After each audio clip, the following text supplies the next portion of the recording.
Boa tarde a todos, sejam bem-vindos. A gente vai só esperar um pouquinho até o pessoal ir entrando para começar, tá? Só uns minutinhos.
Muito bem, boa tarde a todos, então. Sejam todos muito bem-vindos ao webinar Gestão de Custos e Consumo de Energia no Varejo, uma parceria da ABF, Associação Brasileira de Franchising, e CPFL Soluções, sob a organização e realização da Informa Markets. O meu nome é Fabiana Estrela, eu sou diretora de capacitação da Associação Brasileira de Franchising e agradecemos desde já pela sua participação. É importante também reforçar que a interação de vocês nos enviando perguntas aqui no chat é muito bem-vinda, então fiquem à vontade. Se a gente demorar um pouquinho para ver as perguntas de vocês, é porque estamos aqui envolvidíssimos na nossa discussão aqui sobre energia, afinal de contas a gente vai olhar para o consumo de energia a partir da ótica do varejo, mas é algo muito importante para todos nós como comunidades. A gente não vive sem energia, a gente não produz sem energia, né?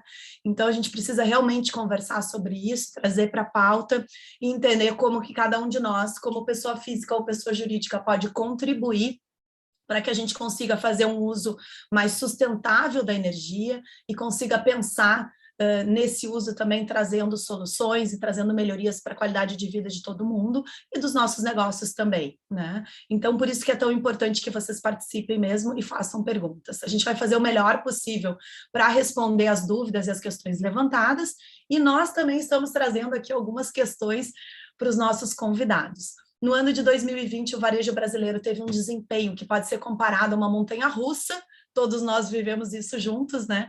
Quando se observa as diferenças setoriais. O setor de materiais de construção teve o melhor ano da sua história e o de food service, um ano bem ruim. Com o avanço da vacinação, além da flexibilização das medidas restritivas em todos os estados, vemos um aquecimento do setor, o que foi refletido no consumo de energia também. Segundo dados do mercado, o comércio e varejo registrou seu maior consumo de energia no ano, encerrando setembro com alta de 6,45% em relação a agosto. Na comparação com o mesmo mês de 2020, a alta foi de 8,80%. Gestão de custos sempre foi ponto de extrema importância em qualquer negócio e não podia deixar de ser no varejo, né? E ainda mais relevante neste momento em que a gente vivencia tantas adversidades. A energia é um dos principais custos de diversos segmentos, inclusive do comércio e varejo. Por isso, um planejamento estratégico que tenha uma visão a longo prazo das receitas e despesas é primordial para a saúde dos negócios. Bem, depois de contextualizar um pouco a nossa discussão, a gente tem aqui, então, um time de especialistas que irão compartilhar nos próximos 90 minutos as suas experiências na gestão de custos e consumo de energia, com foco no varejo, com foco no cliente, na comunidade e na sustentabilidade das suas marcas. Representando o segmento de energia e a CPFL Soluções, nós temos o Ricardo Motoyama, diretor-presidente de comercialização, CPFL Soluções. Seja muito bem-vindo. Ricardo. Fabiana, obrigado pelo convite. É um prazer estar aqui com a Vivi, a Thaís, o Fernando, para discutir esse tema, mediado por você. Acho que falar um pouquinho, eu sou responsável aqui pelo negócio de comercialização da CPFL Soluções. A CPFL Soluções é o nosso braço voltado aqui ao mercado em termos de infraestrutura energética e venda de energia, que a gente chama no mercado livre, não sei se todos sabem, mas existe um segmento de energia no qual você pode optar pelo seu provedor de energia. A CPFL é um dos grandes players nesse sentido. Eu acho que é um prazer estar aqui com todos aqui para poder compartilhar um pouco desse conhecimento e dessas informações. Excelente, Ricardo. Muito obrigada pela disponibilidade de vocês de estar aqui também com a gente, de fazer essa parceria para discutir um assunto tão específico, mas ao mesmo tempo tão abrangente, né, e que permeia a vida de todos nós. Então, dando continuidade nas apresentações, eu gostaria de apresentar, então, representando o segmento de franquias, o Fernando Toledo, que é diretor de operações de franquias da 5ASEC. Fernando, por favor. Boa tarde, Fabiana, muito obrigado. É um prazer, é um privilégio muito grande estar aqui com vocês, com esse time de feras aqui para mais esse bate-papo. Tenho certeza que vai ser de grande valia para todos nós, né? Como você bem mencionou, eu sou diretor de franquias, operações da rede 5ASEC aqui no Brasil. E a 5ASEC é uma rede francesa de lavanderias, mais de 50 anos de mercado. Aqui no Brasil são já 27 anos, a gente está presente em mais de 32 países. E aqui no Brasil é a maior operação no mundo da 5ASEC. Nós temos 489 pontos de vendas e estamos agora caminhando com passos firmes aí para chegar aos 500 pontos até o final do ano. Essa esteira está pronta, vai acontecer. Então, é um pouquinho do que a gente faz aqui enquanto uma rede de lavanderia. E eu vou depois poder compartilhar um pouco mais com todo mundo aqui dos nossos cases, do que a gente vem fazendo. Um prazer estar com vocês. Muito obrigada, Fernando. Imagino que para esse crescimento, quanto vocês não estão pensando na questão do consumo de energia, né? Bom, junto com o Fernando, representando o segmento de franquias, a gente tem a Viviane Barros, que é diretora de operações do Grupo Trigo, que está crescendo aí bastante também, né, Vivi? Muito Acho prazer. que está fechado o teu microfone, Vivi. Acho que agora eu já liguei, né? Muito prazer, sim, realmente é uma honra estar aqui junto com todos os outros convidados para falar de um assunto tão importante. Eu sou diretora de operações do Grupo Trigo. Para quem não conhece, nós temos o espoleto, né? Que a gente começou todo o Grupo Trigo com o espoleto, operações do Cone Store, que é uma marca japonesa, Le Bon Ton, que é uma marca francesa, e recentemente a gente fez aquisição do Shining Box e do Gendai. Então, hoje nós temos 620 franquias espalhadas pelo Brasil, alguns restaurantes próprios também, vindo do China e do Gendai, e vai ser um prazer aqui estar contribuindo com essa troca de experiências, e adquirindo também experiências com os outros colegas aqui.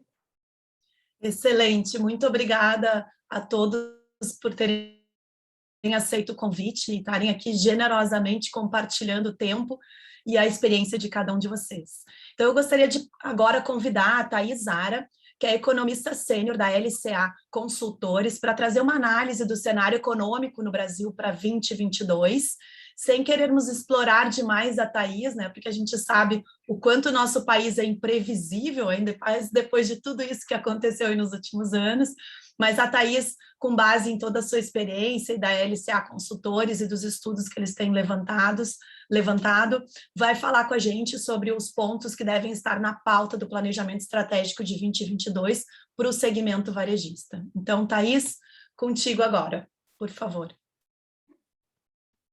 Muito obrigada, pessoal. Muito obrigada pelo convite. Fico muito feliz de poder estar aqui com vocês hoje, representando a LCA. A LCA é uma consultoria que tem mais de 25 anos de história aí no mercado de consultorias. A gente tem essa parte de análise macroeconômica, e eu faço parte desse time, mas a gente tem também a gente faz também análises de inteligência de mercado, a gente faz também análises de economia do direito, e por isso a gente consegue acabar tendo uma visão bastante abrangente da economia brasileira. Eu vou tentar trazer um pouquinho disso aqui para vocês hoje. Eu vou compartilhar a minha apresentação. Vocês já estão conseguindo vê-la? Já sim. Ótimo. Então, pensando aqui, a gente, nesse momento em que as empresas estão pensando em planejamento estratégico, o que vai acontecer com suas receitas, com seus custos no ano que vem, a gente vai falar bastante da parte de custos aqui nesse seminário, mas acho que é importante a gente também entender um pouquinho o que está nos esperando aí em termos de receitas, e a gente começa falando aqui do que nos espera em termos de evolução da economia no ano que vem. Antes da gente analisar o que vai acontecer no cenário para os próximos meses e para 2022, é importante a gente ter a contextualização do que está acontecendo agora, né? Qual que é o contexto atual da economia brasileira? Então, já foi falado aqui, não é surpresa para ninguém, a gente teve uma mudança de mix de consumo, né? Direcionando muito dos serviços para os bens. Isso aconteceu não só no Brasil, isso aconteceu no mundo inteiro. E aí, quando a gente olha a economia global, a gente vê que hoje a gente tem gargalos muito expressivos. Então, falta insumo, falta navio para transportar os insumos, para transportar os produtos prontos. Então, a gente tem uma pressão de custos muito forte no mundo inteiro, porque a gente ainda está com essa demanda por bens mais forte do que a demanda por serviços, né? Aos poucos, a economia global vai recuperando, né? A pandemia vai ficando para trás, os serviços vão voltando, mas a gente ainda tem esses gargalos muito presentes e atrapalhando o bom funcionamento da economia global. Mas, além dessa alta global de preços, aqui no Brasil, a gente ainda contou com um custo extra, que foi a depreciação do câmbio. Esse gráfico que eu trago aqui é um gráfico que mostra quanto que estaria o real se a gente tivesse acompanhado uma cesta de moedas de países emergentes, né, que é essa linha tracejada vermelha, e a linha azul é quanto o real está hoje. Então, dá para a gente perceber que a gente descolou bastante dos nossos pares, por motivos bastante relacionados ao que está acontecendo aqui na nossa política doméstica, né, questões relacionadas à perspectiva fiscal, etc. Mas o fato é que a gente teve esse aumento de câmbio bastante forte e, usualmente, quando a gente tinha aumento de preços de custos lá no ambiente global, a gente tinha uma queda do preço do real, e não aconteceu isso dessa vez, pelo contrário, né, o real depreciou, então a gente soma uma pressão de custos que o mundo inteiro está vivendo, a pressão de custos local com a alta do câmbio. Isso se traduz muito rapidamente em alta dos custos industriais e também em inflação mais alta. E a inflação mais alta acaba encontrando uma resposta por parte do Banco Central, que é a de começar a elevar os juros. Então, a gente chega nesse momento, entrando em 2022, né, as portas de 2022, nesse momento em que os custos ainda estão elevados e o Banco Central está elevando a taxa de juros, significando aí uma desaceleração da atividade econômica. Então, passando para o cenário, o que a gente pode esperar a partir do ano que vem? Primeiro, do ponto de vista global, a gente vai encontrar um ambiente que é um pouco mais desafiador para países emergentes como um todo, e Brasil inclusive. Por quê? A gente teve políticas de estímulos muito fortes durante a pandemia, tanto gastos do governo, né, uma política fiscal, quanto uma política de juros muito generosa, né, taxa de juros em zero, injeção de liquidez, e está chegando o momento de começar a retirar esses estímulos. No momento em que você começa a retirar esses estímulos, a gente começa a ter investimentos que são mais atrativos nos países desenvolvidos, e isso naturalmente tira um pouco de brilho dos países emergentes, torna os países emergentes menos atrativos, e aí um ambiente mais desafiador. A gente imagina que a gente vai ter uma melhora dos gargalos ao longo do ano, mas é uma melhora bastante gradual, tá? Então, a gente começa a contar com essa melhora acontecendo basicamente a partir de meados do ano. Então, ao longo de 2022, a gente ainda vai permanecer com uma situação desafiadora. Por quê? Porque quando entrou a pandemia, a gente teve uma mudança muito rápida, né, de queda de serviços e transferência para bens. Essa volta, ela não acontece da mesma forma, ela tem um ritmo diferente, né? Essa volta acontece aos poucos, e alguns países começam a voltar, e aí tem novas ondas, é o que a gente está vendo na Europa hoje. Então, ela não é uma volta uniforme. E mesmo que a gente dissesse a partir de amanhã, olha, Covid acabou, todo mundo vai voltar a consumir serviços como sempre consumiu, e aí isso vai provocar uma queda de demanda de bens. Você ainda tem que repor estoques dentro da indústria, então demora um certo tempo para você conseguir, de fato, suavizar todos esses gargalos que a gente tem encontrado. E aí, do ponto de vista do quadro doméstico, a gente tem que levar em conta o que está nos esperando em termos políticos. Primeiro, a grande questão do momento, e que, resolvida essa questão, a gente entra em 2022 num período de certa calmaria, é a questão da PEC dos precatórios. A gente, resumindo aqui basicamente, né, o governo tem um teto de gastos, o máximo que ele pode gastar. Esse máximo, ele era corrigido por uma inflação acumulada até junho do ano anterior, e uma das propostas dentro dessa PEC é você mudar esse indexador para ir até dezembro do ano anterior. Isso vai abrir um espaço para você conseguir gastar um pouco mais no ano que vem. Outra coisa que essa PEC faz é tirar uma parcela dos precatórios. Precatórios é tudo aquilo que o governo tem que pagar por conta de ações judiciais que ele perdeu, né?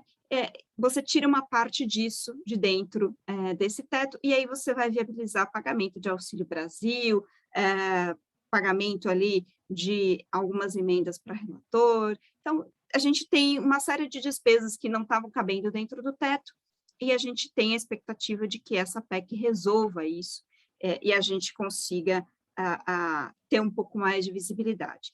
Idealmente, essa PEC não seria necessária, você conseguiria acomodar tudo dentro do teto de gastos, mas politicamente foi muito difícil fazer essa costura e acabou optando-se por essa solução de você retirar uma parte desses gastos do teto de gastos e aliviar um pouco a situação para o ano que vem.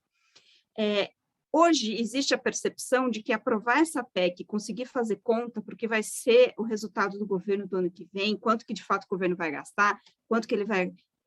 É melhor do que você deixar uma conta em aberto, porque o Auxílio Brasil vai ser pago. E aí, se você não tem o espaço dentro do teto de gastos, você vai ter que editar uma medida de calamidade, alguma coisa que fica muito incerto.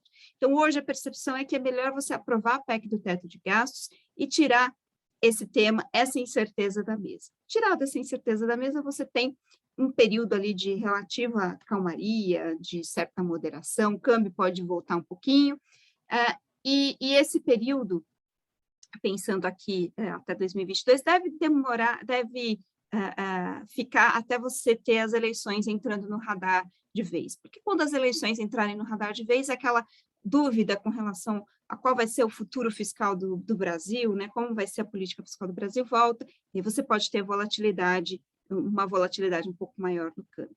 Então, o que a gente está pensando para o ano que vem? Um ambiente externo menos favorável e um ambiente doméstico que tem alguma calmaria ali entre finalzinho desse ano e até começo do segundo trimestre do ano que vem, depois a volatilidade que vocês já conhecem ali ligada às eleições.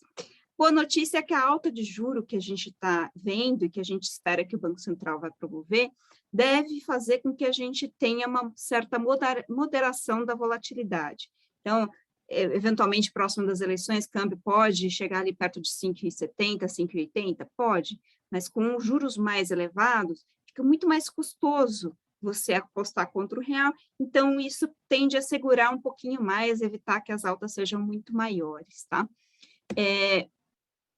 A inflação, ela vai permanecer incomodando, pelo menos até o primeiro trimestre do ano que vem, e depois ela vai cedendo um pouquinho, vai gradualmente recuando. É importante a gente ter noção, quando a gente está falando de inflação, que a gente está falando não dos preços recuarem, a gente não está falando que os preços vão voltar ao patamar pré-pandemia ou qualquer coisa assim. A gente está falando que os preços vão começar a crescer menos, né? A gente já teve um choque muito forte, a gente ainda está nesse período de acomodação, e os preços vão aos poucos se acomodando, e eles vão continuar subindo, mas vão subir bem menos do que subiram nesse ano. Muita coisa contribui para isso, né? Ano que vem, provavelmente, a gente vai ter repasse aí do câmbio muito menor, né? Então, tem bastante coisa que ajuda a gente a ter essa inflação um pouquinho mais bem comportada no ano que vem. E também o próprio crescimento acaba sendo mais moderado, né? A gente está vendo o Banco Central subir a taxa de juros, isso vai provocar um certo esfriamento da economia, então, modera ali, a gente tem um crescimento mais próximo de 1% no ano que vem, que é uma taxa que a gente estava acostumado a ver antes da pandemia, né? Um crescimento mais baixinho.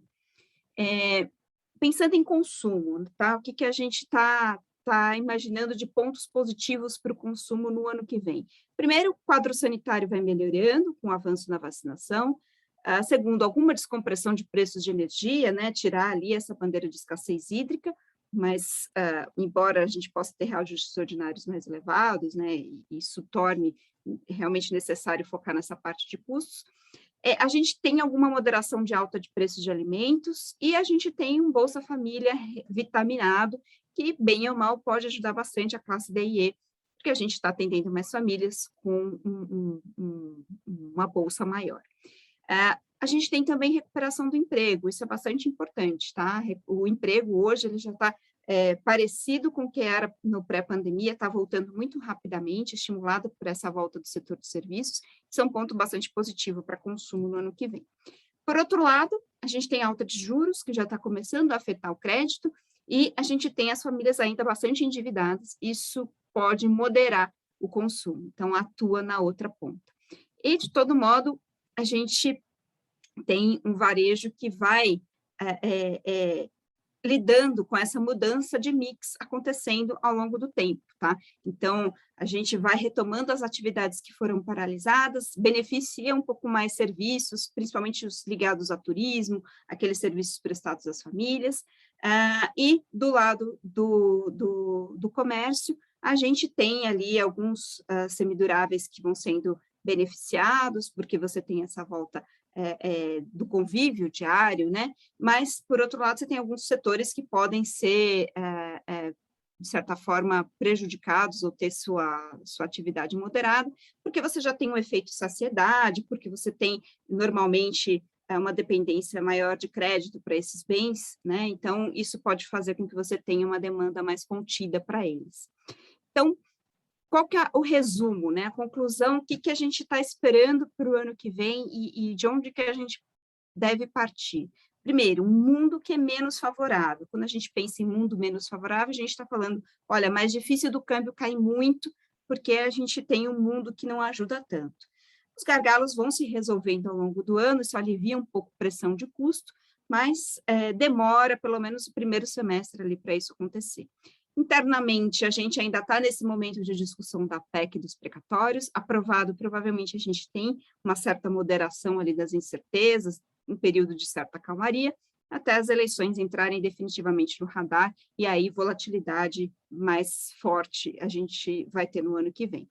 Cenário macro, a gente tem esse aumento de percepção de risco, principalmente quando as eleições entrarem no radar, o câmbio fica mais volátil, fica mais pressionado, a inflação alcança o pico na virada desse ano para o ano que vem, né, pensando em 12 meses, começa a desacelerar a partir do segundo trimestre do ano que vem, de uma forma bastante gradativa.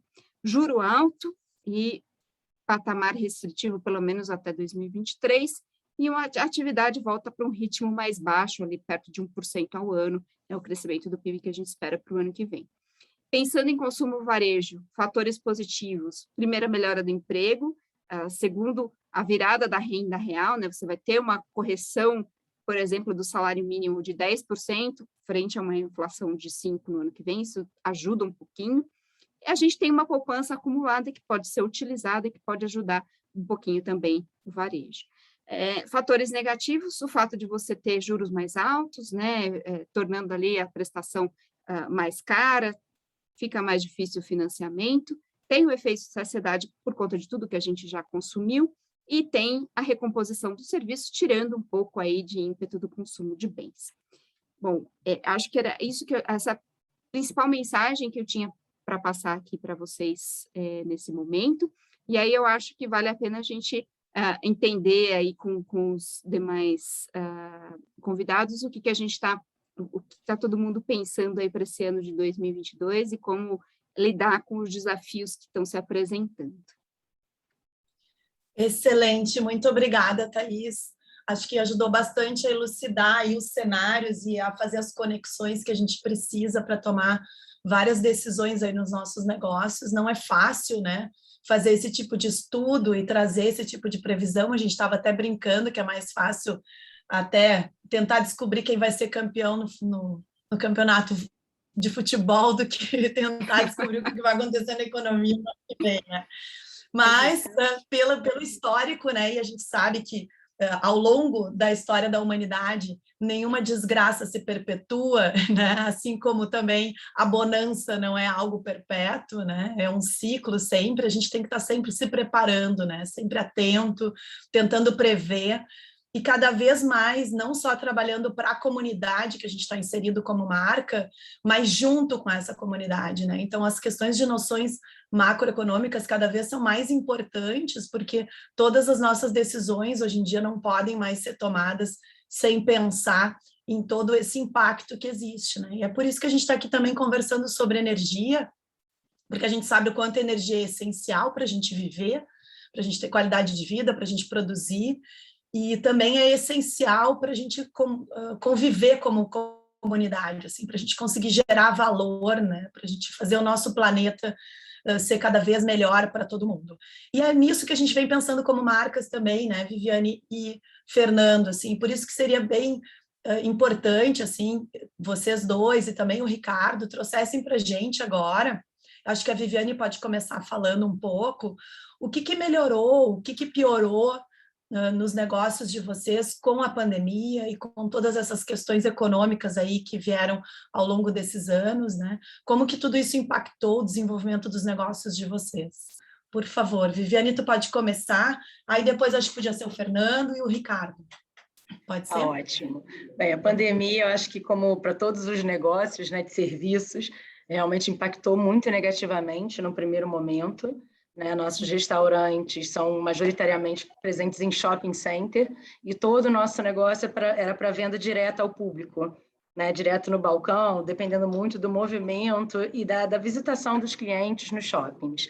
Então, naquele momento, quando começou a pandemia, a gente tinha uma venda de delivery, né, muito baixa, que representava apenas 7% do nosso faturamento total. E a pandemia fez com que a gente realmente se reinventasse, né? A gente mudasse o nosso modelo de negócios momentaneamente para ser 100% delivery E o que trouxe para a gente, né? Trouxe uma aceleração, a gente já vinha no grupo tentando trazer uma cultura tecnológica maior, de eficiência operacional, e a pandemia ela trouxe isso como benefício, né? A gente sempre tem que enxergar o copo meio cheio, né? E não o copo vazio. Então, além da gente eu me lembro que nessa época, antes da pandemia, o Tom vinha falando em função da NRA e do pós-NRA da ABF, falando sobre crescimento do delivery, na IFA também. E quem tinha 5% de delivery era rei do delivery, assim, né? Não, a gente se achava com 7%. A gente se achava, nossa, a gente está evoluindo super rápido. E, na verdade, a gente estava muito embrionário, né? Então, a gente transformou a empresa numa empresa de delivery em pouco tempo. Inclusive, todos os funcionários, né, que a gente capacitou os funcionários para ajudar os franqueados a realmente implantar o delivery. E, com isso, a gente viu uma necessidade, com uma eficiência operacional, necessidade de muita evolução tecnológica, integração, ou seja, de adaptação como um todo. Eu acho que, assim, quando a gente olha o que veio de mais positivo da pandemia, né, foi realmente uma aceleração da nossa cultura tecnológica, né? A gente implantou de um dia para o outro todos os sistemas, e engraçado que a gente já vinha trabalhando no modelo do espoleto muito tecnológico, então só acelerou essas implantações, e a eficiência operacional dentro dos restaurantes, né? A gente viveu não só problemas com custo, né, como também uma redução de pessoas dentro do restaurante, para viabilizar o negócio, para manter a chama acesa. Então, a gente mergulhou muito em processos operacionais mais eficientes para manter todo mundo vivo. E isso veio, assim, agora com a desaceleração da pandemia, né, a gente está colhendo muitos frutos. Então, a gente vê um negócio muito mais sólido hoje, com custos mais reduzidos, né, e com uma eficiência operacional muito grande. Fora que, com a volta do balcão, com a volta presencial do nosso cliente, a gente traz um outro faturamento que não existia na rede, que é um faturamento do delivery. Sim, é um legado que fica aí, né? Não só o aprendizado, mas o próprio share aí de mercado e de clientes, né, que vocês trouxeram, assim. É porque a população mudou, né? A mentalidade mudou, o perfil de consumo do nosso cliente mudou. Então, realmente, a gente tem que ter omnicanais, né? A gente tem que estar omnichannel, né? A gente tem que estar presente em todos os canais de venda, e aí isso só vai trazer... Esse foi o grande aprendizado, eu acho, né? E é o grande fruto que a gente vai colher daqui para frente. Muito bom, muito bom. Obrigada, Viviane. Fernando, e como que foi lá para a 5sec? Não sei porque eu tenho mania de chamar de 5sec. Sem problema. Se quiser falar no inglês, vai ser o 5sec. Se for não tem problema, vocês são mundiais, né? E se for no francês, é o 5sec. 5sec. Ai, que chique. Esse eu gostei. Eu particularmente, uso mais aqui o aportuguesado mesmo, que é o 5sec. Muito bem. Bom, enfim, eu costumo dizer, né, estava ainda esse final de semana conversando com alguns amigos, dizendo assim, olha, eu não tenho ainda o hábito de, por exemplo, registrar um diário, que eu acho uma coisa super legal, que pessoas que fazem. Mas eu acho que quem está vivendo esse momento aqui merece registrar para as gerações futuras aí, para saber exatamente o que a gente passou, né, porque não foi fácil, né? Então, a Vivi estava comentando aqui e me fez voltar na memória, né? Lá, março de 2020, ali, né, meados do mês e principalmente depois do mês de abril também, nós chegamos a ver aqui o nosso faturamento caindo aí algo em torno de 70%, representação do nosso grupo de franqueados, né? Caindo aí algo em torno de 70% no nosso faturamento sellout. E naquele primeiro momento... foi um momento assim de muita apreensão, né? Especialmente, imagina, tendo os parceiros franqueados, o desespero, como a Vivi falou, alguns deles em operações de shopping center e outros, né, malls, e não podendo trabalhar, e na verdade demorou um tempinho até que as regras ficassem plenamente claras. Nós, felizmente, depois de algum esforço, movimento aqui da própria franqueadora, em conjunto com franqueados, em conjunto com outras representações do setor de lavanderia, né? Conseguimos falar com a maior parte das casas civis do país e conseguir, por exemplo, que fosse enquadrado lavanderia como serviço essencial. Então, isso nos possibilitou, pelo menos, né, ter as portas abertas. Mas veio o segundo desafio, que era o desafio de que o público estava em casa, orientado a ficar em casa e precisava naquele momento, né? E como é que a gente fazia para atender esse público? E no nosso case aqui, felizmente, a gente já tinha uma rede bem desenvolvida no que diz respeito a delivery.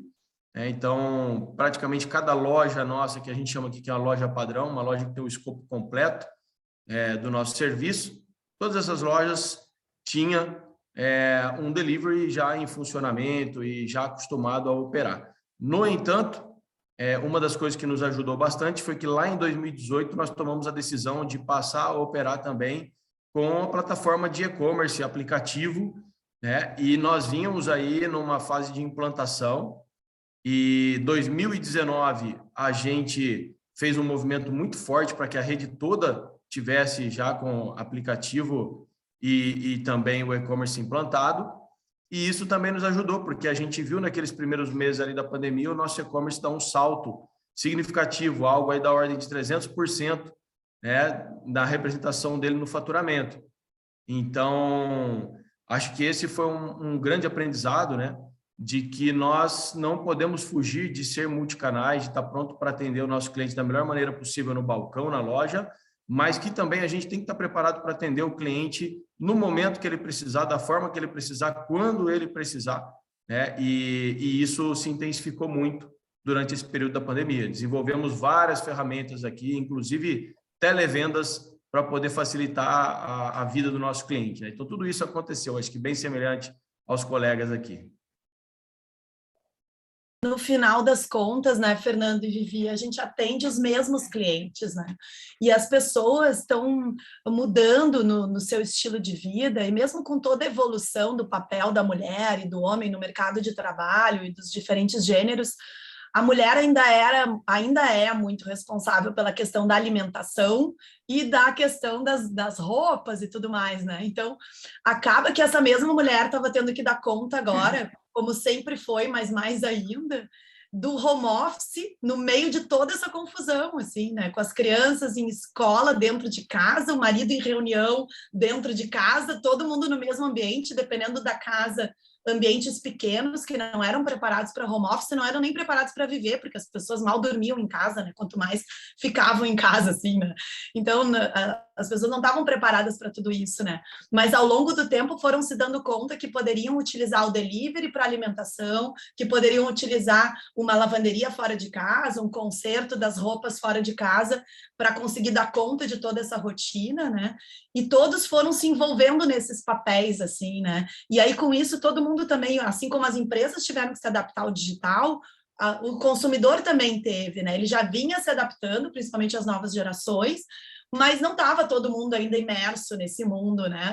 A gente teve aí uma grande entrada sofrida, né? De todos os lados, mas que foi um grande aprendizado também, né? E esses movimentos prévios, e por isso que dentro eu já vou chamar o Ricardo para falar também para a gente como é que é no movimento aí do segmento de energia, mas em franchising, Ricardo, tem uma demanda do franqueado de que o franqueador esteja sempre à frente, apesar disso ser sofrido para o franqueado, porque cada vez que a gente traz uma novidade como franqueador, a gente está tirando o franqueado da zona de conforto, mesmo que ele concorde que seja importante evoluir como marca, como serviço, ele vai ter que fazer um movimento para aprender aquilo ali, vai ter que investir tempo, vai ter que errar, vai ter que acertar, vai correr riscos junto com a marca também, porque o franchising ele faz tu correr menos riscos, mas igual faz parte à medida que a marca está andando e está evoluindo, algum risco vai ter, né? Então, e essa é uma demanda do franqueado, mas quando a coisa acontece, eles também gritam, não, peraí, tá indo rápido demais, não era nessa direção que eu queria ir, sabe? Mas nessa hora não tinha mais grito, né? Pior do que estava, não tinha como ficar, né? Então foi a hora, assim, a galera, todo mundo dá ideia, o que tiver de ideia nós vamos fazer, porque do jeito que tá, nós queremos... Lá no Trigo, a gente tinha o fogão aceso, o franqueado de pé tentando trabalhar, na 5SEC também as máquinas de costura, de lavar roupa, tudo funcionando. A gente queria ver as coisas funcionando, né? E acho que conseguimos, tanto que estão aí com sucesso e crescendo, somando os dois aí dá quase 1.500 unidades franqueadas, né? como no nosso país, em média, os franqueados são de uma unidade só, a gente tem aí pelo menos uns 1.000 franqueados, 1.000 famílias que dependem, né? Fora os funcionários desses franqueados e todos os empregos indiretos. Olha que loucura que é tudo isso, né?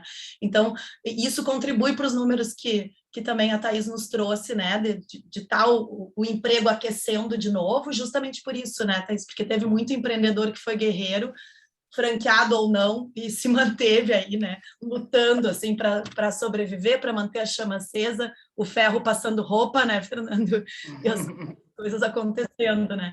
E para que tudo isso funcionasse, né, Ricardo, a CPFL fazendo o seu trabalho também, buscando desenvolver outras bases energéticas e trabalhando com muita sustentabilidade. Nosso país é exemplo no mundo em termos de energia sustentável. Eu tenho certeza que vocês contribuem muito para isso. Conta um pouco para a gente aí como é que foi. Vamos lá, vamos lá. Acho que, como você disse, né, a energia é a fonte para tudo isso.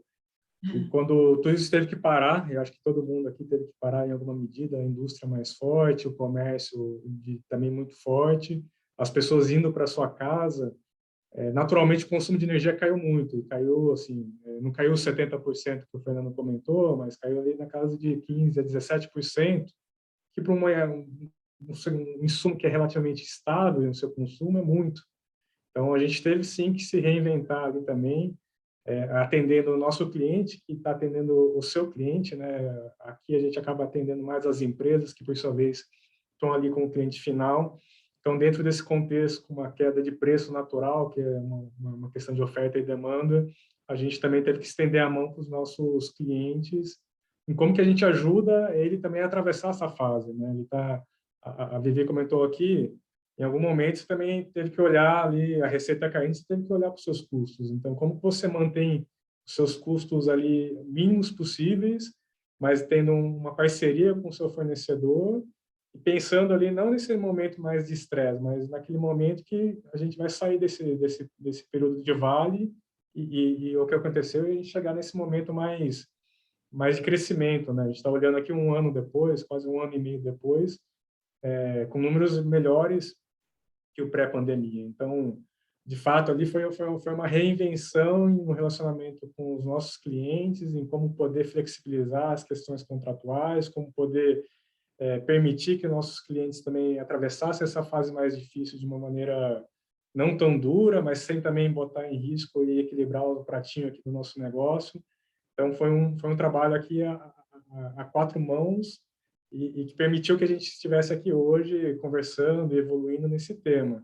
E aí, sem deixar de olhar as questões do futuro. Acho que naquele momento, em março, abril, todo mundo teve que olhar um pouco mais para baixo, olhar aqui como que seria o dia seguinte, mas não deixando de olhar como que a gente também mantém uma matriz em um negócio muito mais sustentável. Eu acho que dentro do que se emergiu de um cliente muito mais exigente, né, e com uma capacidade de adaptação e exigência do ponto de vista sustentável, que eu acho que todo mundo saiu mais forte nesse tema, e como está pronto para esse novo contexto, né, de um cliente que quer uma energia renovável num país que tem uma matriz renovável, sim, mas como que ele permite e entenda que o consumo, não só da sua casa, mas dos produtos que ele consome ou dos serviços que ele consome fora da sua casa, também venham dessa fonte renovável, né? Então, como que a gente rastreia isso de uma maneira mais global?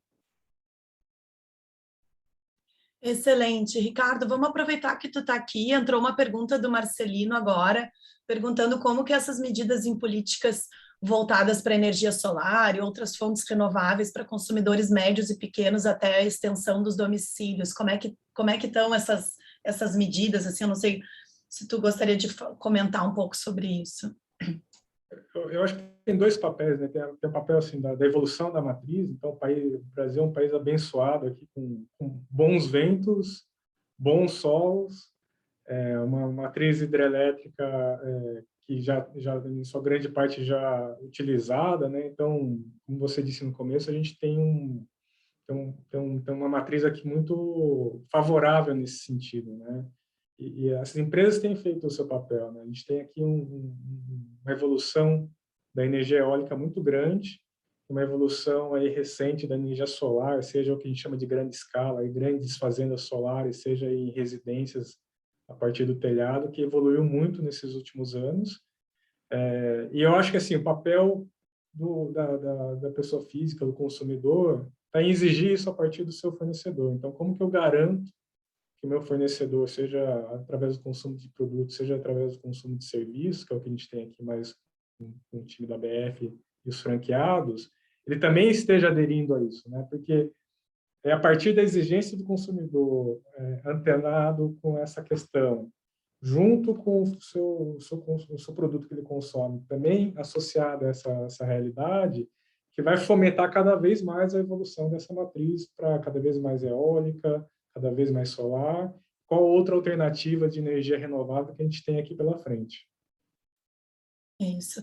E as questões políticas, assim, hoje a gente tem bastante incentivo para essas questões, né? Mas, claro, o consumidor fica sempre inseguro no nosso país, porque a gente nunca sabe o que está se passando na cabeça dos políticos, né? E parece que quando uma coisa começa a ficar boa, eles começam a inventar uns negócios para tributar e para prejudicar de alguma forma, assim, né? Mas a gente está na torcida, Marcelino, para que exista um bom senso nisso, né, que continue tendo um incentivo, apesar de que a gente imagina que vá subir, sim, um pouco o tributo nessa questão, né, e reduzir um pouco os incentivos em relação à energia solar, mas é uma tendência, né, no último Web Summit, agora eles estavam falando de novo sobre a questão das estradas, com indução na própria pavimentação para a produção de energia enquanto os carros rodam, né, então existem outras fontes todas que estão sendo criadas aí de energia, e isso vai ser inevitável, porque a gente sabe que não pode mais depender de uma matriz energética só, e a gente precisa cada vez mais de energias que sejam sustentáveis, né? Mas excelente, muito obrigada, Ricardo.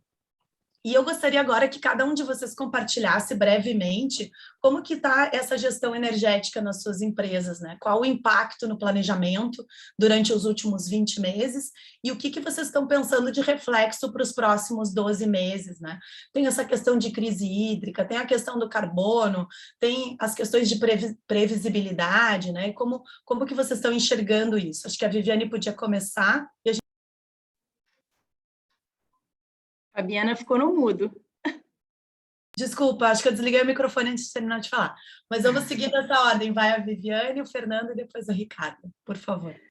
Bem, a gente já vem há bastante tempo, desde 2010, trabalhando na redução de consumo, né, de energia, trazendo uma energia mais limpa. A gente chama de Projeto 21, né, onde a gente veio analisando todos os equipamentos que nós tínhamos no restaurante e trocando os equipamentos para uma melhor eficiência, pensando realmente na sustentabilidade.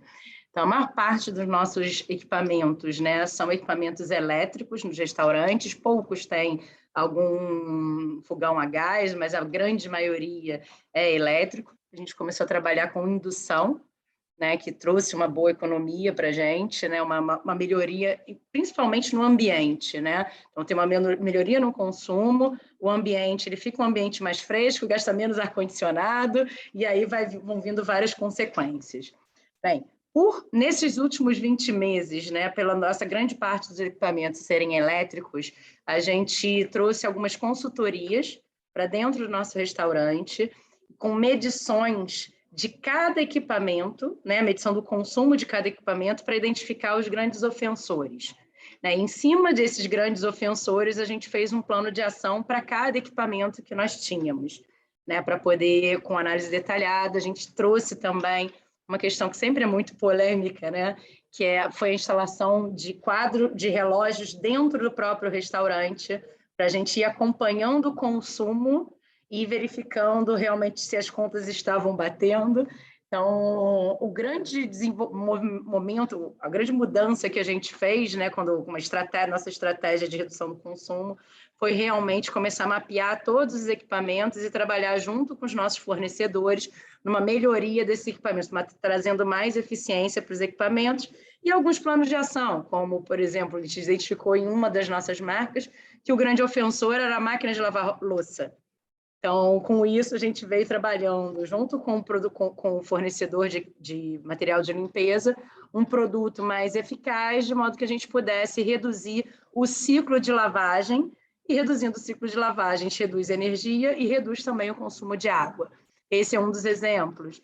troca de alguns equipamentos também a gente fez nesse momento, né? A gente, para cozinhar massa, no caso do espoleto, a gente usava um panelão cheio d'água e com energia, né? Para poder aquecer aquela água. A gente trocou por um cozedor de massas que tem um consumo muito menor e faz o cozimento da massa com muito mais agilidade.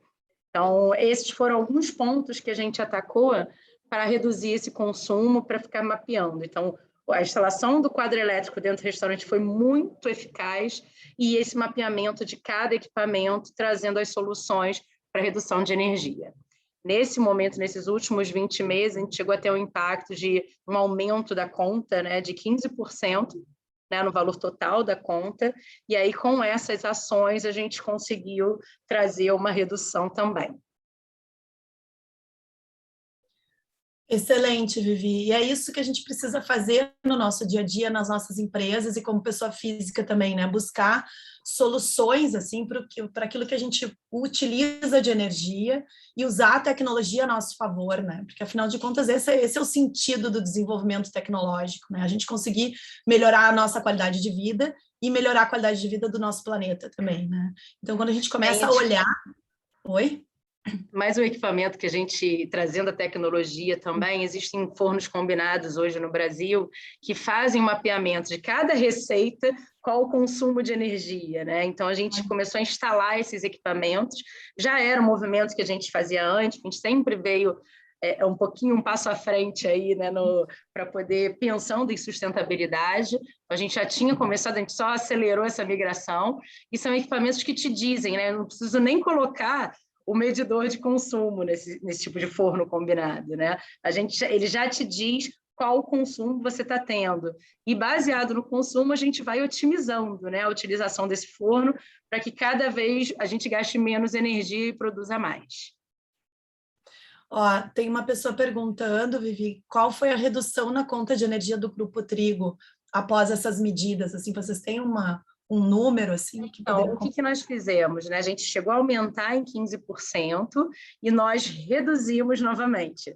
Então, a gente se manteve aos patamares antigos, mas se a gente for falar em quilowatts-hora, a gente reduziu o nosso consumo com essas ações. Né? Por exemplo, assim, aí eu digo que a redução do ciclo de lavagem, da máquina de lavar, e a utilização do forno combinado, para que eu possa fazer mais de uma receita ao mesmo tempo... Esses dois pontos foram fundamentais para a gente ter a manutenção do custo, né, que a gente tinha, a manutenção do custo que a gente tinha antes, e a redução do quilowatt-hora consumido. Além de aumentar a produtividade, né? Porque, além de aumentar a produtividade. Falando somente em energia, é isso, mas com isso, o que a gente trouxe? Né? A gente trouxe a capacidade do restaurante continuar faturando com um quadro de pessoal mais reduzido. E a mesma coisa a gente fez na nossa fábrica também. A nossa fábrica, a gente otimizou todas as produções e trouxe o mindset de só lança um produto, né, um produto novo na fábrica com um volume X determinado para que a gente pudesse cada vez mais estar aproveitando melhor essa energia gerada dos equipamentos. Então, a otimização foi fundamental. E eu acho que tudo isso, né, Vivi, também trouxe, porque daí as pessoas pensam, poxa, aumenta a produtividade com quadro reduzido, parece que está todo mundo querendo diminuir emprego, mas não é esse o objetivo, né, porque dentro do franchising, o que a gente quer, quando a gente aumenta a produtividade, diminui custo, a gente quer que o nosso franqueado se torne um multifranqueado. Então, naquele ponto, ele diminui o número de empregos, mas ele vai poder abrir outros pontos, vai aumentar. Com aumento de produtividade, mais controle na gestão, ele consegue ter vários pontos e aí ele vai ter mais lugares também que vão produzir oportunidade de emprego, né? E também o próprio negócio de franchising, né? A gente viu quantos negócios puderam operar com um custo menor. Então, a gente favoreceu muito o crescimento do autoemprego, ou seja, do MEI, né, do pessoal do micro franqueado, né, do pessoal que consegue começar um negócio com um valor de investimento menor, inclusive na área de alimentação, que antigamente era impossível, né? Só se falava em restaurante a partir de 300 mil de investimento. Exatamente. E hoje em dia tem modelos, né, com investimento menor e mais gente também está podendo empreender, né? Exatamente. Muito bem colocado. Não é redução só de pessoal, realmente é fomentar novos negócios. Com custos mais reduzidos, a gente consegue multiplicar muito mais, né? E gerar muito mais empregos. Isso aí. Muito bem. Fernando, traz para nós a realidade da 5A-SEC. Agora eu vou abrasileirar também. Muito bom. Beleza, Fabi, com certeza, trago sim. A gente está falando aqui de energia, falando de custos, e falamos um pouquinho aí de pandemia, né? E não tem como falar de pandemia e não lembrar de custo. E nós, lá, né, bem no comecinho da pandemia, recebendo o nosso franqueado ali com aquele olhar assustado de preocupação, uma das coisas que a gente correu foi para fazer o exercício de olhar o nosso demonstrativo de resultado, o nosso DRE, e entender, né, quais eram ali os itens, as chaves que a gente poderia virar rapidamente e, né, navegar numa situação de redução de custo e despesa, né, para que ele pudesse ter uma tranquilidade para passar por aquele cenário até que as coisas começassem a voltar. Sabíamos que um dia iria voltar, mas não sabíamos quanto tempo ia demorar. Então, como a gente sempre acredita aqui, né, nos nossos valores aqui também, sobre liderança pelo exemplo, a gente, enquanto franqueadora, fez esse exercício aqui, dentro de casa, fazendo várias ações, né, de redução de despesa, de encaixar melhor o fluxo de caixa para que o negócio pudesse parar de pé. E no momento, praticamente, posso nem dizer que no momento seguinte, mas em paralelo a isso tudo, a gente também foi olhar o demonstrativo de resultado do nosso franqueado e ajudar ele, né, a equalizar essas contas. Quando a gente fala de energia numa franquia, a 5A-SEC, por exemplo, energia e água conjunto é algo em torno de 8% do nosso DRE, né? Quando a gente fala só de energia, é 6,5%. Então, são fatores muito relevantes dentro da nossa operação. Nós já vínhamos há algum tempo fazendo estudos, não tanto com a preocupação de que pudesse chegar uma pandemia, acho que ninguém imaginava isso, mas pensando mesmo, né, com a cabeça de sustentabilidade. A gente sabe que o consumidor hoje ele está ávido por isso, ele quer que as empresas sejam responsáveis, né, no todo, sustentabilidade social e por aí vai. Acho que mais adiante a gente vai falar um pouco disso. Mas, com essa mentalidade, nós já vínhamos estudando e trazendo para dentro da nossa operação tecnologia, maquinário inteligente para que a gente pudesse tirar proveito e reduzir o máximo possível, né, consumo de energia e, consequentemente, redução do nosso custo.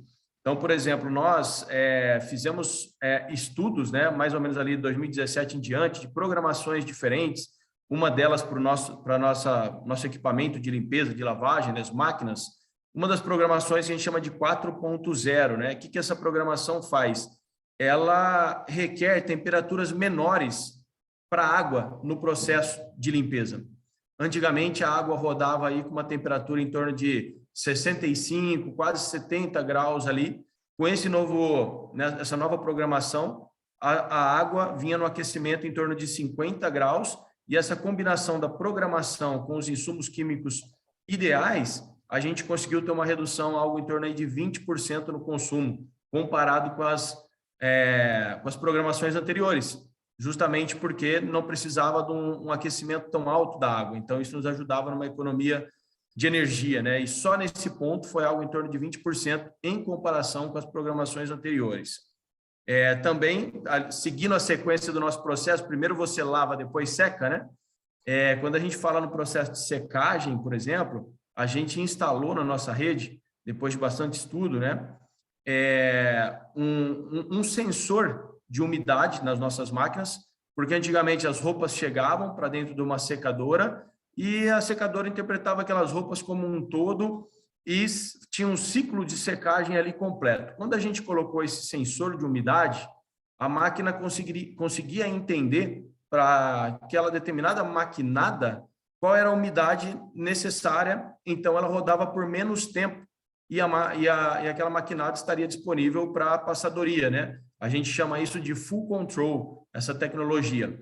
E isso também nos ajudou a diminuir o tempo das secadoras ligadas e fez com que a gente pudesse contribuir também para a rede como um todo, para menor gasto de energia, né?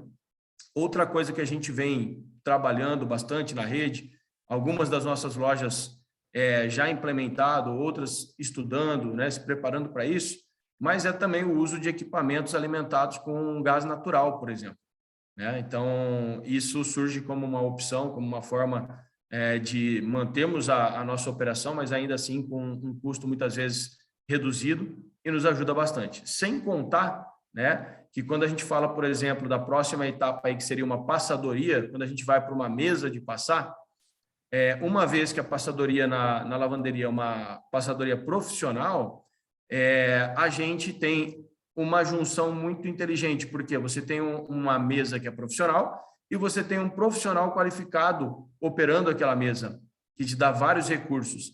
Então, você vai passar uma camisa social aí de um bom teor de dificuldade, uma passadoria profissional vai levar algo em torno de 3 a 5 minutos, enquanto a gente for passar em casa, na média, em torno de 12 minutos para você passar em casa, ou seja, mais energia sendo consumido, né? Então, eu dei um resumo aqui, por exemplo, de ações que a gente fez e está fazendo do ponto de vista de apoio ao nosso franqueado, ao nosso negócio, ao nosso operador. Mas a gente também se preocupa de como é que a gente pode fazer para ajudar o cliente na ponta, né? E a gente tem feito aí um institucional, e vamos falar muito mais disso no ano que vem, do quanto pode ser vantajoso você delegar literalmente, né, transferir toda a limpeza de roupa da tua casa para a lavanderia. Isso pode representar uma economia de até 30%, né, para um CPF, uma pessoa física, um indivíduo que decide lavar na lavanderia. Muitas vezes a gente pensa assim, poxa, mas se eu lavar na lavanderia, isso é coisa para rico, vai ficar muito caro, eu não vou conseguir pagar, né? Só que a gente esquece o seguinte, você tem que investir na sua casa numa máquina de lavar, né? E hoje as máquinas são equipamentos já caros, né? Você tem que investir num bom ferro de passar roupa, porque senão você vai começar a ter roupa manchada, roupa queimada ali na passadoria, você vai ter problema, né? Você muitas vezes não tem o tempo para fazer esse serviço, então você vai contratar alguém. É minha diarista, ela já está limpando aqui a casa, mas ela vai deixar de limpar a casa para poder ir lá na mesa de passar. Então, você tem que fazer esse custo do hora homem também, né? Esse cálculo. E, além disso, você tem depreciação desses equipamentos todos, você tem a compra dos insumos químicos que você usa, né? Você tem o gasto de água, de energia elétrica, e ainda tem a questão de depreciação da própria roupa, que com os insumos de prateleira duram em torno de 5 vezes menos do que você usando na lavanderia. Então, quando você usa uma lavanderia profissional, a sua roupa ganha longevidade, né? Então, eu acho que eu trouxe aqui alguns insumos que são suficientes para a gente fazer uma conta, uma comparação e entender que, além de toda essa questão aí da economia, né, de custo mesmo, tem a questão do tempo, que é impagável, né? Quanto vale o seu tempo? Então, a utilização de lavanderia para o cliente final representa, sim, economia de energia e representa a maior disponibilidade de tempo para fazer as coisas que, de fato, valem a pena na vida, né? Para a gente poder estar mais tempo com a família, mais tempo estudando, mais tempo desenvolvendo coisas importantes. Então, é um resumo aí do que a gente tem feito aqui em termos de preocupação com energia e também de redução de custo. Excelente, Fernando. Enquanto vocês estavam falando, eu estava pensando justamente isso, né? Como transformar todas essas inovações que vocês estão fazendo nos negócios em valor de fato para o cliente, porque o cliente não sabe disso, né? Eu estou sabendo porque eu estou aqui nesse webinar agora. Como transformar isso em educação para o consumo, né? Em conteúdo, de fato, para gerar valor para as marcas, para os franqueados, para a comunidade que consome vocês no dia a dia, né? Inclusive, foi uma pergunta do Ricardo aqui, né? Quando eu estava falando de microfranquia, ele falou, nano franquia, Maria Brasileira. Poxa, a moça da Maria Brasileira podia deixar as roupas na 5 a SEC para lavar. Não, realmente, Ricardo, pode ter uma parceria aí entre as empresas que trabalham com o serviço de diarista e as empresas que têm lavanderias, porque otimiza o tempo mesmo, né? Como tu falaste agora, né? Mas se a gente deixar isso para o consumidor pensar sozinho, vai demorar um pouco mais para cair essa ficha e para eles entenderem o valor de todo esse investimento, né? E como franqueado, o franqueado também pensa isso, né? O que faz sentido para ele? O que faz sentido para mim como franqueado é o que me gera mais fluxo no meu negócio, seja por meio digital ou físico, e com isso me gera mais faturamento. São essas coisas que fazem o meu olho brilhar e o meu ouvido abrir.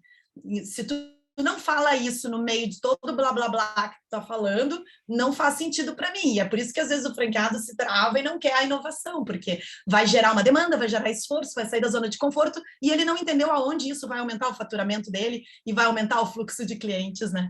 Então, olha, a gente precisa agora também cada vez mais como marcas pensar nisso, né? Como é que a gente vai transformar tudo isso em conteúdo? Como é que a gente vai traduzir isso para a comunidade da marca, para eles entenderem o valor disso e isso tudo fazer sentido de fato? Não só ser uma linha do DRE, mas ser algo que agregue valor, um valor intangível até, né? E que dê essas ideias que hoje as pessoas não estão acostumadas a fazer, a usar, né? Daqui a pouco estão tão nessa coisa de lavar a roupa em casa, cozinhar em casa, que não estão pensando, ou ir até o restaurante para comer, que não estão pensando nessas possibilidades. É um trabalho de educação, assim, geral que a gente precisa fazer, né? Em todos os stakeholders, assim, todas as pessoas que estão com a gente, né?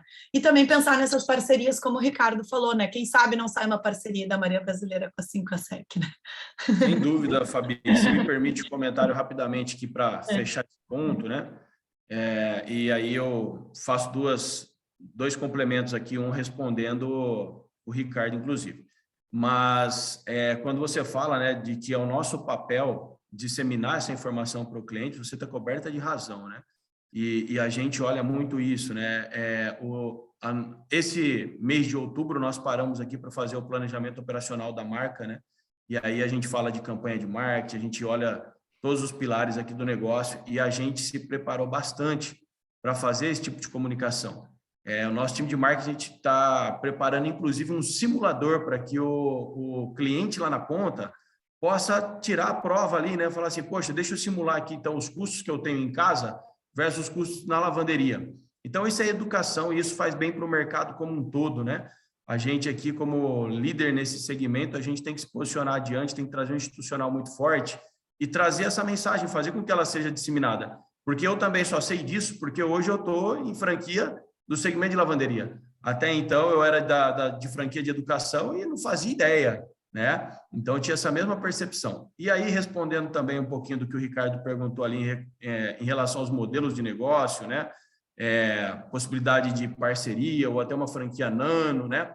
Então, assim, a gente também teve essa percepção.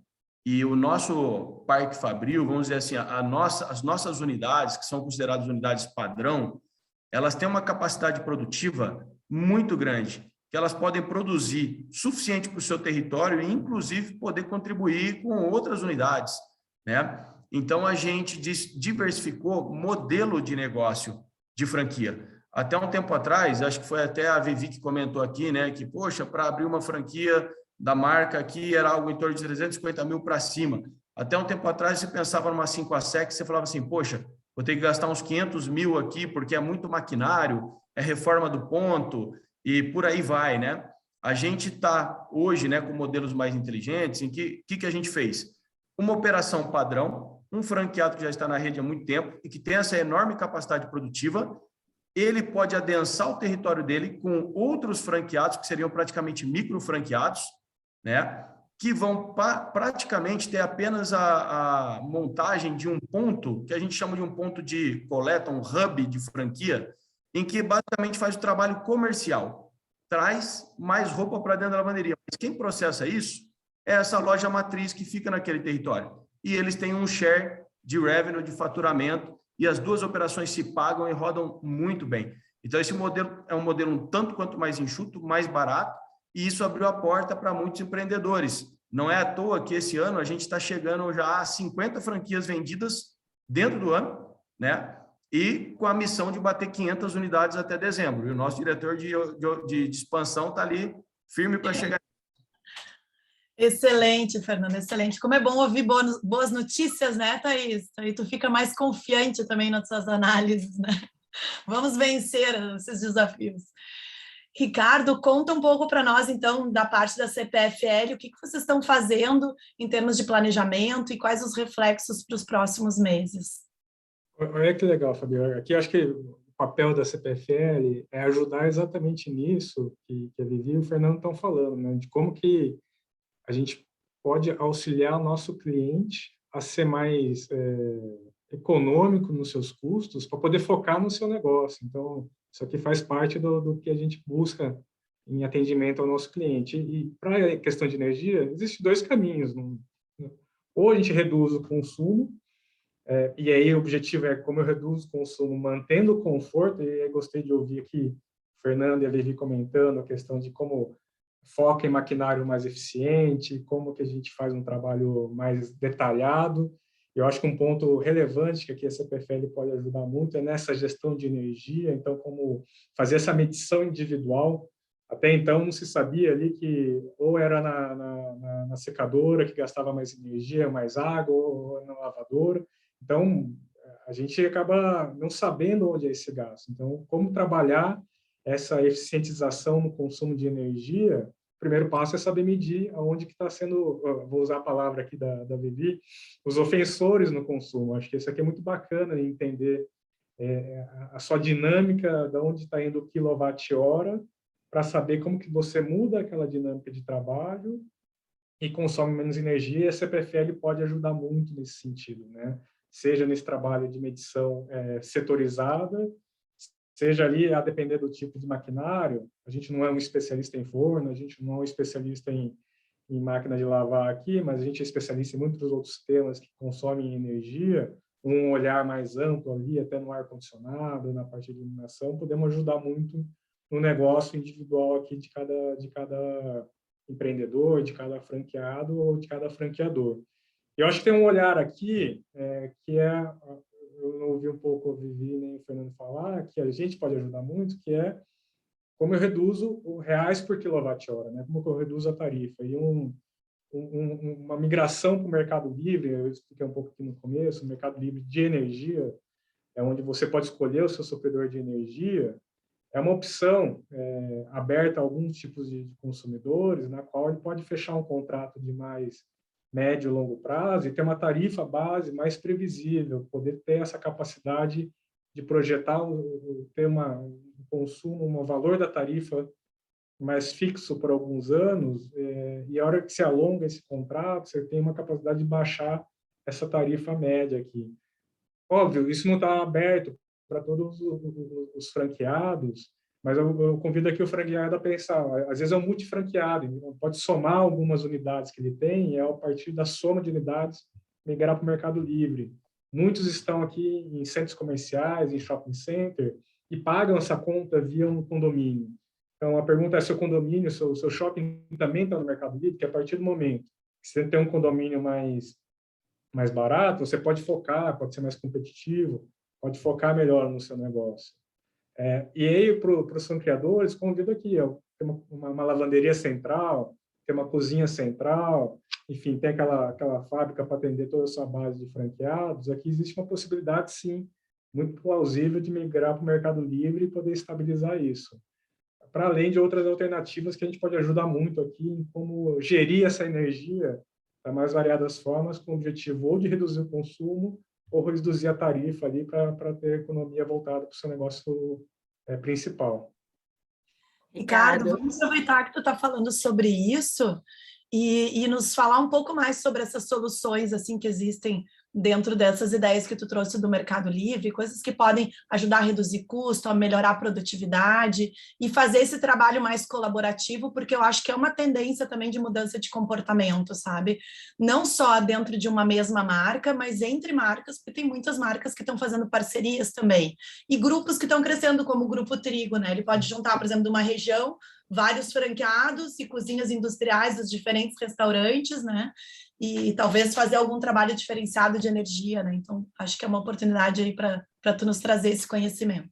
Isso, acho que essa é a dinâmica, acho que vai variar muito de onde que ele está sendo atendido, né? Que a gente chama concessionária local, tem questões regulatórias que precisam ser atendidas, e acho que por isso da necessidade aqui de ofertar, ter junto com você um expert em energia. A gente não é expert aqui em cozinha, a gente não é expert em lavanderia, mas eu te garanto, a gente é expert aqui em energia. E a partir disso, a gente pode, junto com vocês, trabalhar e entender o consumo, entender quais são as possibilidades e olhar como a gente, em conjunto, ofertar e buscar essa economia. O trabalho de vocês é atender o cliente ali na sua fome, atender o cliente ali na sua necessidade de de ter uma roupa limpa. O nosso aqui é atender vocês em ter uma gestão de energia profissional, no sentido de alguém que é expert e vive e convive com isso todo dia. Fabiana, posso fazer um testemunho aqui, muito seguindo o que o Ricardo falou? A gente tem uma fábrica, né, nossa cozinha central. Na cozinha central, a gente fez a migração do mercado cativo para o mercado livre. E a gente obteve 13% de redução no custo de energia. Então, foi muito relevante, sim, para a nossa fábrica. Nos restaurantes, a gente ainda não fez, né, por uma questão de contrato. E aí, Ricardo, você vai me ajudar bastante a auxiliar. Quero muito continuar esse bate-papo depois com você. Mas a nossa fábrica, de fato, representou 13% de redução no custo de energia. Foi muito positivo. Ricardo, tu quer comentar alguma coisa sobre isso? Eu acho que aqui as possibilidades são... Nosso trabalho aqui é muito tailor-made, né? Então, acho que é sentar ali, tem caminhos mais óbvios. Um grande consumidor de energia, ele é uma tarifa, uma fatura maior, é mais provável de migrar para o Mercado Livre. Mas é entender, sentar e em conjunto, formatar isso, né? Então, pode-se juntar alguns restaurantes para poder fazer essa migração e buscar essa economia de 13%, 15%, e travar esse custo, e aí, ainda, além disso, garantir que é uma fonte de energia renovável, e aí a gente conseguir evoluir a partir disso. Acho que as possibilidades aqui são várias. Então, aqui, convido muito a contatar a gente aqui. Teve prazer de continuar a conversa aqui, com certeza, e ver quais são as possibilidades que a gente pode fazer a partir disso. Perfeito. Excelente. Acho que cada vez a gente tem que fomentar mais isso, porque assim como as marcas precisam educar o consumidor, né, educar a comunidade no sentido de contar o que está sendo feito, né, que movimentos que estão sendo feitos para ter mais sustentabilidade, para melhorar a produtividade, sem agredir o planeta e trazendo um valor maior para o consumidor. Eu acho que cada vez mais quem nos dá acesso à energia precisa mostrar isso também, né? Porque eu acho que vai chegar um momento em que a energia vai virar marca também, energia vai ter comunidade, assim, vai ter gente que vai querer, eu quero consumir porque a gente vai poder decidir de quem vai consumir, né? Eu quero consumir do fulano, porque o fulano cuida, ele traz de fonte sustentável, ele faz movimentos com a comunidade, ele integra as marcas, ele possibilita uma produção melhor de energia, com mais produtividade, com menos custo. Então, tudo isso vai começar a funcionar de uma forma muito real, assim, porque realmente as pessoas estão cada vez mais preocupadas e cada vez mais próximas também em termos de comunicação, né? Uma conversa como essa, alguns anos atrás, era impensável, a gente não ia perder tempo fazendo um webinar assim, né? E hoje em dia, quando se fala nisso, não, peraí, a gente precisa parar para falar sobre isso realmente, né? E quando a gente foi atrás, inclusive, das marcas para pensar em quem podia ser convidado para bater esse papo com a gente achou que ia ser difícil encontrar marcas que tivessem, de fato, já fazendo algo. E não foi tão difícil assim, né? E óbvio que marcas relevantes como o Grupo Trigo e a 5ASEC já estavam aí à frente do tempo, já agindo em relação a tudo isso, né? Então, a gente fica aí feliz que todos esses movimentos estão acontecendo e estão alinhados com aquilo que é importante para todos nós, né? Então, agora a gente já está indo para os minutos finais e eu gostaria muito que vocês compartilhassem com a gente algo importante de tudo isso que vocês estão fazendo em termos de responsabilidade ambiental, social, de boas práticas de governança, né? Que vocês estão incorporando junto com essa questão de sustentabilidade no core do negócio, assim, que tem impacto no planejamento estratégico, nas decisões que vocês estão tendo como marca, para a gente entender como é que tudo isso está entrando nesse planejamento e vai impactar o consumidor também no próximo ano. E aí depois, Thaís, eu queria que tu fizesse um fechamento para a gente, assim, depois de olhar para tudo isso, o que mais que a gente pode esperar aí para o varejo no ano que vem, tá? Viviane, pode começar para a gente. Bem, o que ficou de lição, né, disso tudo e tudo que a gente pode estar fomentando e estar no nosso planejamento? Como eu já falei para vocês, desde 2010 a gente vem com muito foco em sustentabilidade, mas eu acho que tudo isso ensinou para a gente, assim, sempre ficar de olho na gestão do tempo de produção dos alimentos, né? Então trazendo sempre mais eficiência, uma redução nesse consumo, análise de uma coisa que a gente nunca tinha percebido, eu acho que eu não falei com vocês também. A gente tinha alguns preparos nos restaurantes que ficavam a madrugada inteira cozinhando. Então, tinha receitas maravilhosas e que demoravam 8 horas para serem concluídas dentro de um forno. Então, a gente fez uma revisão das receitas, né, para poder trazer uma eficiência maior sem alterar o sabor, e isso virou um mantra dentro da empresa, né? Então, na área de P&D, de pesquisa e desenvolvimento, na hora de criação de um prato, a gente sempre leva em consideração, a partir desse momento aí, o consumo de energia de cada preparação. Então, isso vira um mantra realmente, tanto na nossa fábrica, quanto nos nossos restaurantes. A otimização também das produções, tanto na fábrica quanto nos restaurantes, para a gente reduzir, e cuidar também do volume mínimo, né? Como eu já falei um pouco da fábrica, né? Então, às vezes, a gente queria lançar um produto super especial, mas que tinha uma produção pequena. Então, não faz sentido. Então, a gente tem que rever e sempre pensar num volume mínimo de produção para que a gente tenha uma eficiência energética e uma eficiência também no consumo de água. Eu acho que esses foram os planos aí que a gente acrescentou no nosso planejamento visando a sustentabilidade. Muito, muito importante isso que tu trouxeste, Vivi, porque é a sustentabilidade entrando de fato na cultura das empresas, não mais como algo assim, isso a gente tem que olhar para isso, a gente precisa trabalhar isso, né? Mas ficava aquilo assim meio na nebulosa, assim, né? E a gente não conseguia de fato abraçar e começar a fazer, né? Então, esse ano lá no Web Summit, 2 falas me impactaram muito, assim, uma foi da gestora da Franchising Week, eu estou sempre com franchise na cabeça, da Fashion Week, né, que teve que transformar durante a pandemia a Fashion Week em virtual, e que estava falando sobre essa questão da sustentabilidade, que ela falou que, de fato, é hipócrita a gente dizer que moda é sustentável, moda não é sustentável, né, e nem a curto prazo vai se tornar sustentável, mas que existem várias ações que a gente pode começar a fazer se a gente colocar a sustentabilidade como um dos critérios de cada projeto, de cada desenvolvimento de produto, de cada ação que a gente vai fazendo, não como sendo algo que a gente vai ter que fazer 100% sustentável, 100% verde, 100% net zero, porque vai ser muito complicado de conseguir sair do 100 para o 0 de uma hora para outra, mas que se a gente for fazendo isso e levando isso em consideração, a gente vai conseguindo evoluir, né?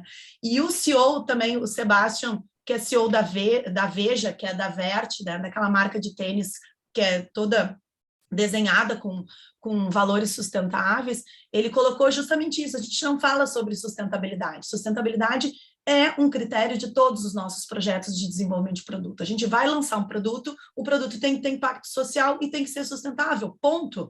Então, eles nem consideram não ser, sabe? Então, um dia a gente vai poder ser assim também, né? A gente vai conseguir desenvolver as nossas marcas para poder pensar e agir dessa forma, né? Mas a gente tem que começar de algum lugar, né? Então, eu acho que esse é o ponto, e a gente precisa mostrar para os clientes, porque senão eles não vão enxergar esse valor para tomar a decisão se eles consomem do nosso restaurante ou de outro, da nossa lavanderia ou de outra lavanderia, né? Se a gente não contar isso para eles, eles não vão poder considerar isso na decisão. E as pessoas estão dispostas, sim, a considerar isso na decisão, né? Então, parabéns para vocês que estão já agindo com esse critério aí tão latente, né? Fernando, traz aí para nós, então, um pouco mais aí do que a 5ASEC está fazendo. Com certeza, Fabi. Bom, eu penso, né, que hoje as empresas e nós, a comunidade, a sociedade como um todo, não tem mais espaço para fazer de conta que pensa sustentável, né? A gente precisa sair do campo do romantismo e vir para o campo da praticidade, do campo de realmente mostrar o que está sendo feito, né? Não dá mais para ser uma plaquinha na parede da loja dizendo assim, aqui somos sustentáveis, mas o que de fato tem sido feito, né? Eu gosto, como você colocou aí, né, de empresas que na concepção de produtos estão já pensando na sustentabilidade, entre outros, né? E a gente vem se esforçando bastante para isso aqui, com diversas ações, né? A gente, a cada planejamento, pensa como a gente pode ampliar nossa atuação. Então, já há muito tempo, as nossas lojas, praticamente que em todas você vai passar, você vai ver lá caixa coletora para plástico retornável, né? A gente tem feito aqui um movimento grande de substituição do plástico, que era muito presente na nossa operação, para outros itens, como, por exemplo, né, capa retornável, itens que são retornáveis, então o cliente pode usar aquele mesmo tipo de cobertura, aquela capa, para acomodar suas roupas, leva para casa, quando voltar para a lavanderia, traz aquilo novamente, né? E, além disso, a gente também tentando diminuir o uso de cabide na operação, né? Então, hoje a gente tem aqui programa de cashback, de retorno de cabide, então o cliente acumula cabides em casa, se ele traz para a lavanderia, a gente tem um programa de cashback para ele, né? Vou dar um spoilerzinho aqui, talvez o time de marketing vai brigar comigo depois, mas para o ano que vem, parte das nossas campanhas quadrimestrais aqui, né, vai fazer aí, vou contar o santo mais ou menos, mas sem dizer o milagre, né? Mas vai abranger a questão de plantio de árvores, né? Então, a gente vem pensando várias situações, né? Já homologamos aqui também plásticos biodegradáveis, porque nós temos estados no Brasil, por exemplo, o Pará é um deles, né? Belém especificamente, que não aceita mais a sacola plástica. Então, a gente tem buscado muita solução. E isso tem que estar presente, né? A gente tem que cada vez mais se acostumar. A siglazinha que tem sido falado tanto, né, do ESG, e isso vai continuar sendo falado cada vez mais. E hoje a gente já escuta, né? Eu acompanho muito o mercado financeiro, gosto muito de acompanhar a bolsa, e fala-se muito de que daqui a pouco as empresas, né, vão ter ali uma vantagem ou desvantagem se adotam práticas ESG, né? Vão ter mais confiança de investidor, vai ter capacidade de receber recursos, de ter um melhor desempenho se são empresas que adotam práticas de ESG. Então, não tem como a gente fugir disso. Óbvio que a gente tem a visão comercial, todo mundo, em alguma forma, faz também aí a consciência em relação à energia, sustentabilidade por uma questão de custo, mas a gente tem que pensar como planeta também. A gente tem que pensar que os recursos são esgotáveis, sim, e a gente tem que contribuir de alguma forma para que isso possa ser preservado e que a gente tenha um convívio muito melhor nesse mundo tão bonito que a gente tem aqui.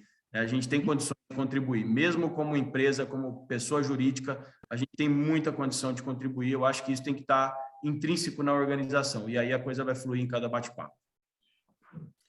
Fernando, isso que tu trouxe agora é bem importante, e o Nicolás, que é aquele ator dinamarquês que era da casa Lannister, do Game of Thrones, né? Ele é um embaixador da ONU e ele estava palestrando lá no Web Summit também, e ele nos convidou para não escolher a extinção igual aos dinossauros, já que a gente tem a capacidade, né, cognitiva de tomar decisões, de raciocinar e de aprender com tudo que está acontecendo, né? E é exatamente isso, né? A gente tomar decisões mais conscientes depende muito dessa interação entre todos nós, assim, né, consumidores, marcas e todos os stakeholders que estão envolvidos, como uma grande comunidade mesmo, para que a gente consiga ter uma vida melhor, num mundo melhor também, né, preservando o nosso mundo. E pensando nisso, Ricardo, qual que é a visão da CPFL Soluções em relação ao mercado de energia, o segmento varejista, para a gente encerrar, assim, como considerações finais, e aí depois a Thaís vai nos trazer um pouquinho mais de esperança, ou não, vamos ver, sobre o ano que vem. Vai lá. Deixa eu falar aqui, primeiro do grupo CPFL, acho que o Fernando comentou aqui da sigla ESG, eu vou começar pela S e a G, né? A S, a gente atua muito com o Instituto CPFL, a G, a CPFL é uma empresa de novo mercado, então com níveis de governança dos mais altos aí na Bolsa. E a parte de E, né, a parte de ambiental, tanto a gente recicla e reforma transformadores, tiramos materiais da rede, desmantelamos e separamos e vendemos, tentando um processo de reciclagem e reuso. Temos hoje um dos maiores parques aí, eólicos do país, né? Então com bastante capacidade a partir do vento, energia gerada aí a partir de biomassa, de bagaço de cana, hidrelétricas, então assim temos uma capacidade de energia renovável gerada pelo próprio grupo CPFL muito grande. E como que a gente pode ajudar os nossos clientes também aqui em poder fomentar esse mercado mais verde, né? Esse mercado mais reciclável, esse mercado mais de uma economia circular. A gente tem hoje a gente consegue, através de uma certificação internacional chamada AEREC, garantir para os nossos clientes e ele poder usar isso para o abatimento do seu consumo de carbono ali, eventualmente no seu negócio, para poder se declarar, e se esse for o objetivo de cada um chamado net zero, né, que a gente tem visto bastante recentemente, dado da COP26, a gente pode ajudar muito os nossos clientes em atuar com isso. Então, esse certificado AERREC é o que garante, através da nossa geração de energia renovável, de toda essa característica que eu comentei, que você pode demonstrar e comprovar para o seu cliente, na sua operação ali no dia a dia, que você é renovável também no consumo de energia, que é importante hoje nesse desenvolvimento e nesse olhar ali de como que a gente consegue, junto com a ciência, combater ali o aquecimento global. Excelente, talvez até criar selos, né, Ricardo, para os clientes, assim, tipo os selos de geladeira, aqueles de consumo, né, e o cliente final poder enxergar isso, né, esse é um negócio que é energia A, é B, é C, né, como é que ele faz isso, né, se usa renovável, se não usa. Eu acho que cada vez a gente conseguir comunicar isso mais, vai ajudar bastante o cliente a perceber esse valor e a valorizar esse esforço, assim, né? Porque tem uma história por trás disso. E aí vem as nossas áreas de marketing aí junto, nos ajudando a contar isso, né? O quanto isso envolve de dedicação, de tempo e de investimento para conseguir fazer tudo isso acontecer. E aí o consumidor vai entender qual é a parte dele também, né? De fazer uma escolha mais consciente. Thaís, tu pode nos trazer aí, então, a tua visão aí econômica, pensando em todas essas questões aí para o próximo ano?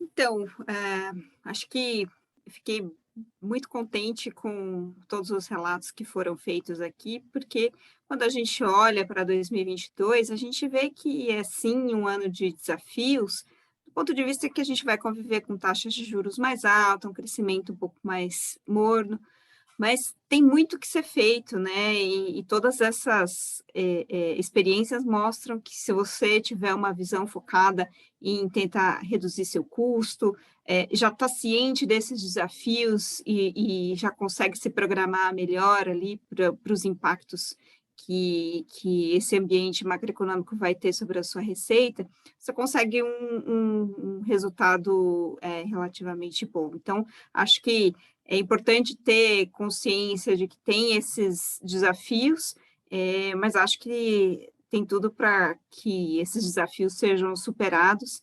E pensando aí na ESG, só para finalizar, realmente acho que o Brasil tem uma grande oportunidade dentro dessa agenda ESG.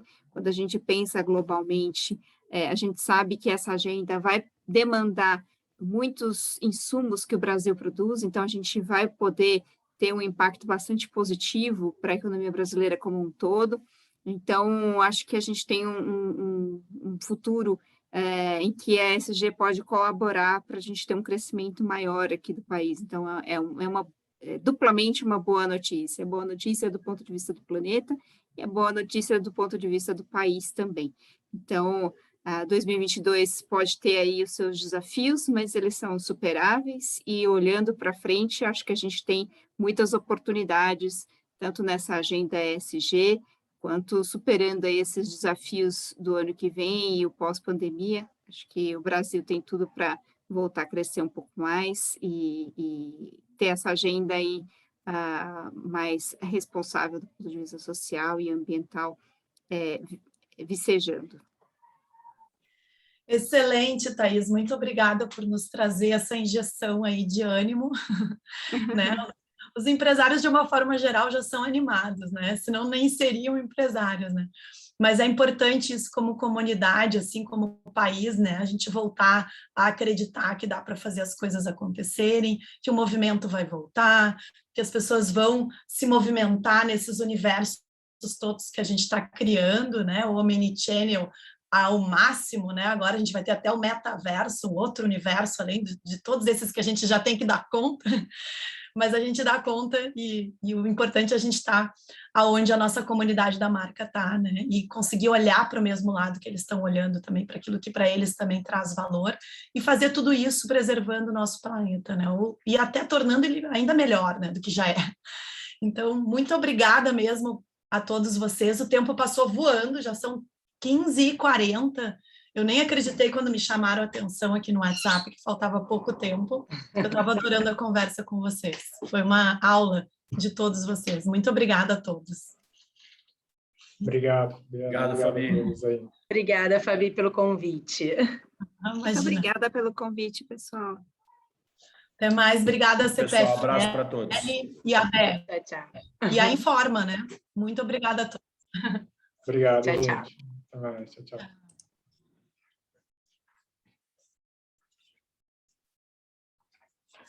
Vamos lá.